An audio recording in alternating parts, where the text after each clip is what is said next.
पुरगी नाही घी भागून जमतं का? सगळ्याच गोष्टी भागून घेता येत नाही.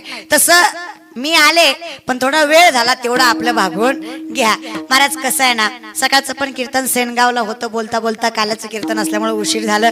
निघता निघता ट्रॅफिक लागलं. रिसोड सिंदखेड मार्ग राजा मार्गे आले, लांबून आले तरी सुद्धा उशीर लागला. पण जाऊ द्या, काही म्हणा, उशिरानं भेटलेल्या गोष्टीचा आनंद जरा जास्त येतो. खरं की नाही? माणसं म्हणतील उशिरा येते ती येतीन वरनं गोड गोड बोलत ही बरं का. पण जाऊ द्या, आता कामच ते आपलं, आपण पाकिटच त्याचं घेतो महाराज म्हटल्यावर काय करणार आहे. जाऊ द्या. पण सगळ्याचे मनस्वी आभार की तुम्ही एवढ्या वेळ माझी वाट बघितली. विठ्ठला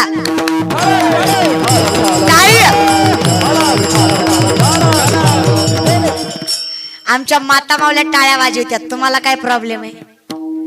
तुम्ही निस्ती नाटकं करताय महाराज बरं का. ठेलय ठेलय तसं करू नका, जरा वाजवीत जा. काय माहितीये का, टाळी वाजवणं ज्ञानी माणसाचं लक्षण आहे, टाळी वाजवणं धर्माचं लक्षण आहे. टाळी वाजवायचे लय फायदे आहेत दादा, वाजवीत जा. मी कायम कीर्तनात सांगते, थोडासा आवाज द्या. माझ्या कीर्तनात कायम 3 नियम पाळायचे. कीर्तनातला पहिला नियम, कीर्तनात ताट बसायचं. ताट ताट आता कसे नीट झाले असे नीट बरं का.